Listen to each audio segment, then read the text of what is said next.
Today, we're going to do a deep dive on how to run Cover 3 Match as an elite defense in College Football 25.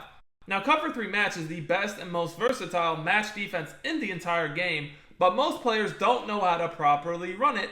So today, I'm not only going to break down its rules, its assignments, and how to most effectively run it, but I'm also going to show you guys its weaknesses and how you can counter those weaknesses to make it even better. The first thing you need to know is the best type of Cover 3 match defense to run, because there are several different types you're going to find throughout the game.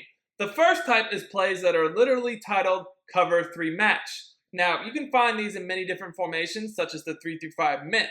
Now, there are other defensive plays that aren't titled Cover 3 Match that use Cover 3 Match, and we'll break those down in a second.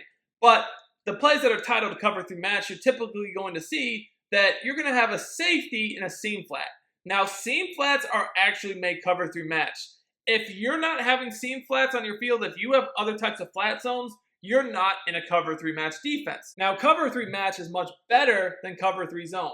In Cover 3 Match, the defenders actually will match onto your receivers almost as if they're in man coverage. Whereas with a Cover 3 Zone, the zones just play a specific area of the field. And you're going to notice in Cover 3 Zone, instead of seam flats, you might have hard flats or even curl flats. This is going to leave a lot of openings on the field, especially in the seams for quick throws. Now, you can see the difference here with Cover 3 Match. With the seam flats, they match as well as the deep zones, so these openings are just simply not there for those quick throws. So with these types of defenses that are titled Cover 3 Match, you'll notice it's a safety and a seam flat, and then probably the other slot corner. This is not my preferred type of defense to run, though. If I want to run Cover 3 Match, I don't actually want one of the safeties in a seam flat. I want both of these slot corners or potentially a sub linebacker in a seam flat. And you're going to find this type of Cover 3 Match defense in formations like dime 2-3 odd. You'll have, for instance, the Cover 3 Buzz Match. You'll see here the difference is you have a safety in the hook zone and both slot corners in the seam flats. So the way that you can even tell if a play is Cover 3 Match on the play call screen is by looking at the flat zones. If you see those light pink flat zones, such as we have here in the Cover 3 Buzz Match, that is typically going to be a match defense, and it's going to be Cover 3 Match if you see 3 deep zones. Another example of a coverage like this would be the Cover 3 Buzz Mabel from the nickel 3-3 over. You'll notice that you don't have the word match in the play, but if you look at the play call screen, you see that you have those 2 light pinkish flat zones. That's very key. And then the final type would be like a Cover 3 blitz. Cover 3 blitzes are typically going to be Cover 3 match defenses, because you can see here Edge Blitz 3, even though it's labeled as a blitz, you see that you get those light pinkish flat zones that are the seam flats that are crucial for playing Cover 3 Match. Now, all that said, I prefer either running Cover 3 blitzes if there's a good one. I like the Cover 3 blitzes for Cover 3 Match, but if I just want to play flat out coverage, I want the Cover 3 Buzz Match type plays where you have the safety in the hook zone and both slot corners or sub linebackers in the seam flats. Now, when running Cover 3 Match, I do want auto flip on, and I want to have my shell set to Cover 2, because if you come out against certain formations and you don't set your shell to Cover 2, you'll notice your defense is going to be misaligned. So let's take a look at how this plays trips. Trips is by far and away, always year after year, one of the most popular offenses in the game. Now guys, when you're running this defense, I prefer to control the safety in the hook zone.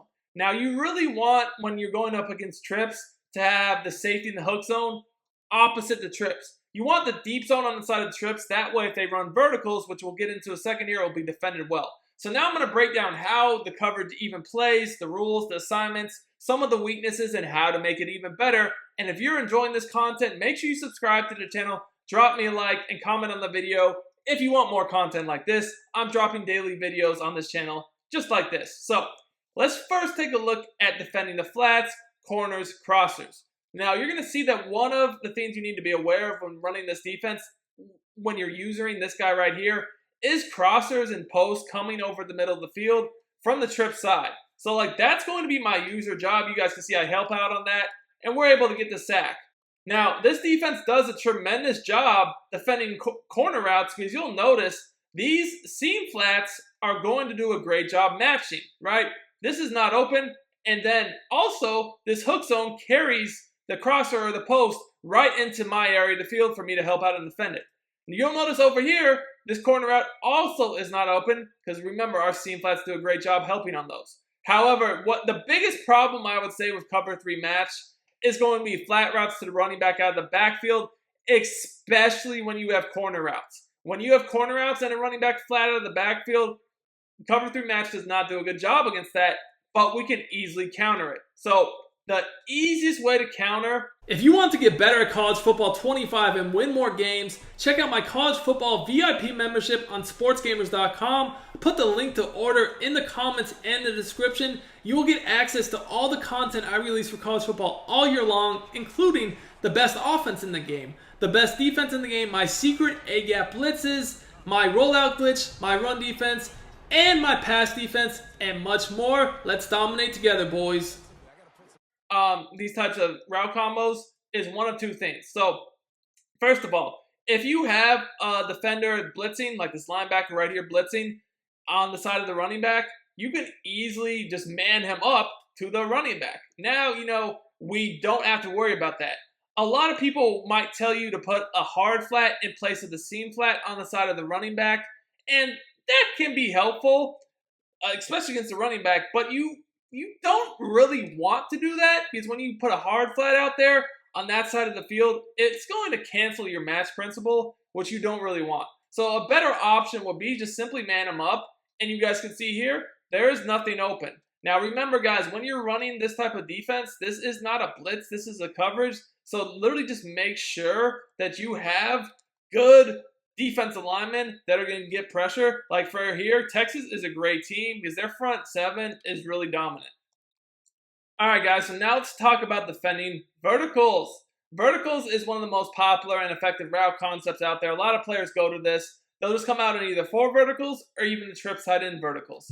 Now, with the trips verticals or really any sort of verticals in general, you really need to make sure that your deep zone to the safety is on the side of the trips, because if it isn't, you're going to run into problems. So you guys can see here, I have my safety in the deep zone opposite the trips. This is not what you want, because if we get time here, you guys can see a split second, we got hit, but still, it was a touchdown. And the reason for this is the safety has to help over the top from the opposite side. He's not going to get there. So even if that slot receiver gets a step on the matching flat zone, it's a touchdown. But if the safety is in the deep zone on the same side, like he is here, he's going to be right there to be able to break it up, if not pick it off.